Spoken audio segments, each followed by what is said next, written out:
Hello everyone and welcome back to the channel, and today we're going to take a look at a brand new-ish LEGO Harry Potter set. That's going to be set number 76397, the Hogwarts Moment, Defense Against the Dark Arts class. This set has 257 pieces, 3 minifigures, technically 4 if you include the micro figure, and it retailed for $29.99 USD or $30. Now, this set is one of those really cool diorama ones that actually opens up to reveal a fully detailed interior and also drops some pieces and, crushes all the minifigures. But before we can look at that interior, let's take a look at all 3, technically 4, of those characters. All right, the first minifigure we're going to take a look at is Mad-Eye Moody, the man of many accessories. His first accessory is going to be his traditional brown staff, along with a Polyjuice Potion vial. Now, this is a sizable downgrade from the upside-down printed maraca piece we saw in the CMF, but, beggars can't be choosers. He still looks great here. His printing is truly spectacular. This is 100% different than the CMF. It's a different color, although it's a slightly similar design. He still has dual molded legs to get the peg leg appearance on this side, which is really nice. And then on this side, he's just got a brown boot. I love how they did different colored dual molding. I think that's super unique, and I don't really see that too often. The trench coat design is really nice. I love how it fluidly continues from the shirt onto the legs, and on the side too, it's like really perfect. The belt design underneath the jacket on the shirt is really cool. It's really crazy looking, very eccentric, very reminiscent of what Mad-Eye Moody actually looks like. His hairpiece was created for him and still works amazingly and is perfect. It's a brand new facial expression here. I love that eye patch piece there. The scarring underneath it is really detailed too. He's got a really nice scowl and frowning face. And on the alternate side, it's Barty Crouch Jr. We just have to put this hairpiece on instead. You can turn the head around, and now his Polyjuice Potion wore off. He's got some great stubble, something going on with his mouth. I think that's his tongue sticking out, which is honestly pretty accurate to how gross David Tennant portrayed this character during that scene, and that looks really cool. I love how they always kind of do the reverse for this figure and give us both Mad-Eye Moody and Barty Crouch, which is wonderful. The only problem is you can't have them both at the same time, but hey, if you got the CMF version, you can, which is really, really fun. That's all I gotta really say for Mad-Eye. He does come with his wands as well, the traditional dark brown ones. He shares this with Neville, so if you wanted to give him a wand, you definitely could.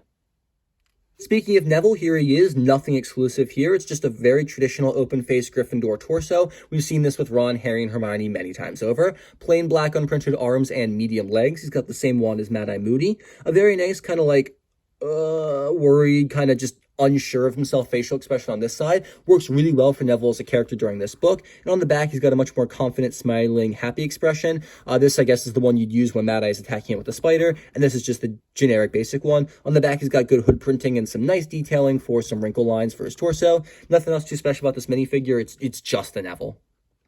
Here's Hermione Granger, and she's great here. Her accessories are going to be her traditionally colored wand, and you do get an extra one in the set. No printing on her arms or legs as well, but she does have a very nice Gryffindor torso print. We've seen this before with Harry, Ron, and Hermione. Like, it's come in tons of sets, nothing exclusive. And her hair and face remains unchanged from the last couple times she's appeared here. We have an angry, upset face on this side, and a smiling, happy face on this side with some great back printing for the robe, identical to Neville's. Nothing too special about the character. She looks great, but I really would have preferred if they included someone different, maybe more exclusive or rare, because we get Hermione so often. There is actually one final character included in the set, and that is a Mad-Eye Moody micro figure. You're supposed to put this inside a chest, which is the coolest thing in the entire world. I love how this looks. Like, he's got very nice blonde hair. He's got the whole, like, decrepit, like, undergarments on. There's some nice printing on his hips there. I'm not sure what that's supposed to represent. Maybe... I honestly, I don't know, but he still looks really great, and it's like an unnecessary detail they added. And there's also a second version of this character including the set. Because it's so small, you get a duplicate, you get an extra piece, so you get 3 Mad-Eyes for the price of 1 with this set.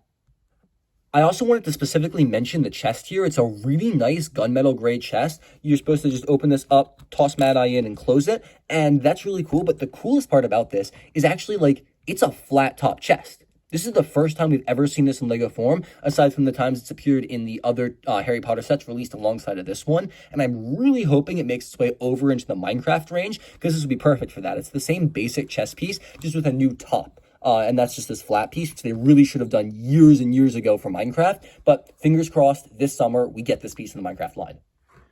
With the minifigures out of the way, let's take a look at this book. Now, this is probably my favorite of all 6 of the moments they've done, simply because the gold pops so well against the black here. It's truly something special. So at the very top, we have a very nice dark mark, werewolf head for Lupin probably. Looks like a stake to kill a vampire, some kind of spider, a shield, and then 2 crossed wands for dueling, along with the Hogwarts crest and the Never Wake a Sleeping Dragon motto. On the spine, we have the same dueling wands little sticker, not a print, and then nothing on the back here, although you do have little studs to connect this to another book. If you wanted to, for example, here is the divination one. You can clip them together and they like stick, or you could open them, open them and then have that like the walls touching. However you want to do it, they are able to be connected like that. Now what you all really want to see is going to be the interior. So to open this up, you just kind of pull these walls apart, and then the giant panels, unfortunately, are stickers. They are a pain to put on, but they do kind of look really cool. I love these windows. Great skull here, some really nice paintings and bottles of potions.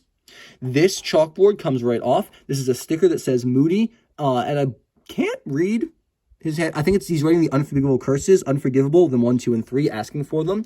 The spider is actually included, so he can do the whole terrorizing poor Neville thing, which is both a cool detail and also kind of sad for poor Neville there. There's a couple of fun gadgets included as well on this wall. This kind of opens up. We have the some kind of dark detector, I think, some potions in the bottom here, a magnifying glass, and another sticker with some more of those like detectors.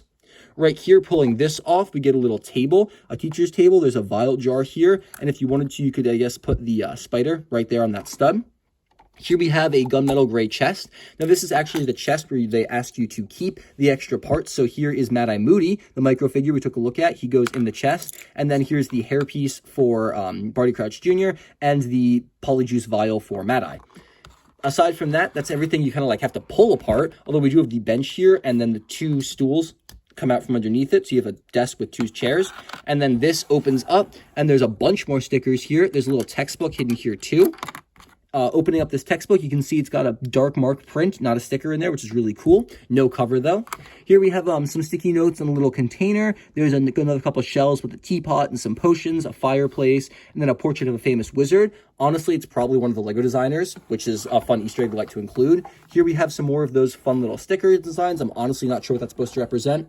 And on this side, we have some eyes. You can see the fire, another spider, and then another sticker right here along with a bone underneath.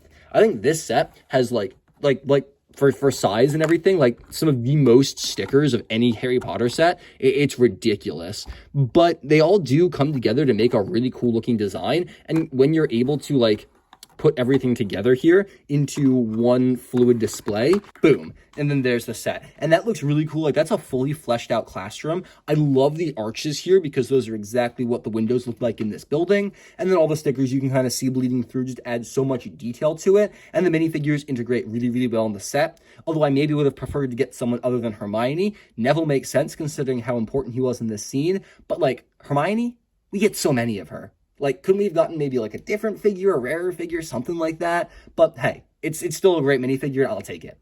That's all I really got to say for the build of the set. It's not terribly complicated. It's really, really cool to kind of fold everything up though. So I will show you how to put it back together. But I really love the way this comes together. It's super detailed and it's just super fun to play around with, especially if you have other Hogwarts moments to connect to this.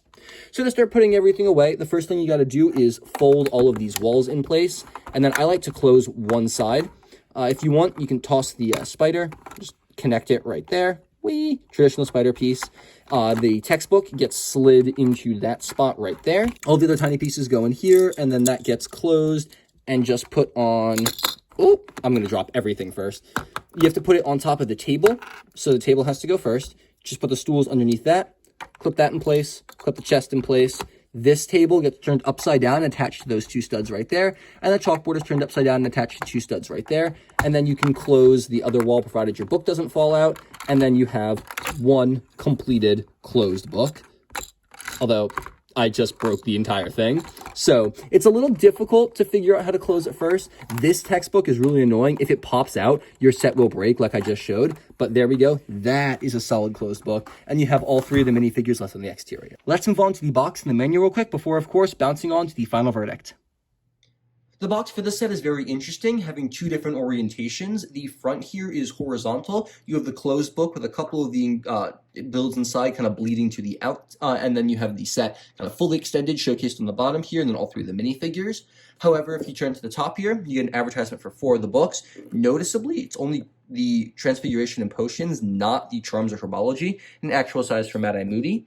And then on the back of the box, the orientation switches to horizontal, and we have just an open face for the book, and then up top here it showcases how you really transition it, and then the difference between Mad-Eye Moody and Barty Crouch Jr. And then just here you get all the different stickers, the play features, everything that's inside of it. I never really was a fan of how they make you switch the boxes. I wish they kind of picked one and went with it, but it's still a unique aspect that's unique to these Hogwarts Moment sets. Here's the instruction manual, and it's got the same orientation as the front of the box. On the back here, we have the Windman, and then opening this up, we're going to have the parts list, along with an advertisement for the original Hogwarts Castle. Note that it has none of the expansions except for the hospital wing pictured here. Does not show you how to integrate them. Then we have an advertisement for all the other sets that released in April of this month, and you should be able to see reviews for all the other ones, except possibly the other book. Depends on which of these comes out in which order. And then aside from that, there's nothing else here. Although you do get Hermione as your progress bar, and there are all the sorts of stars for when you do finish stuff, because it is a 2022 instruction manual. Overall, I would definitely have to rate this set a solid 9 out of 10. While I definitely think there's some room for improvement, specifically on the sheer number of stickers and the Hermione minifigures opposed to a cool exclusive one, I love this set. The play feature where you open the closed book into a really fleshed out diorama that encompasses so many fun Easter eggs, nods, and features of the actual Defense Against the Dark Arts classroom is wonderful. The Mad-Eye Moody microfigure, perfect. Mad-Eye Moody minifigure, awesome. There's a ton of really great things about this set. I'm just wow, there are so many stickers, and the Neville and Hermione inclusions are very bland and boring. I wish we could have gotten some other students, some other houses. There's so many Gryffindor torsos.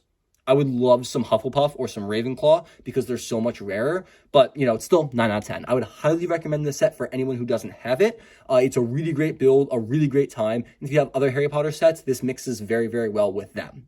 That's all I really got to say to you guys today, though. Make sure to leave your thoughts about this set and the other Harry Potter sets in the comment section down below. Make sure to stay tuned for a review of the Divination textbook coming very, very soon. And have a fantastic and safe rest of your day, guys.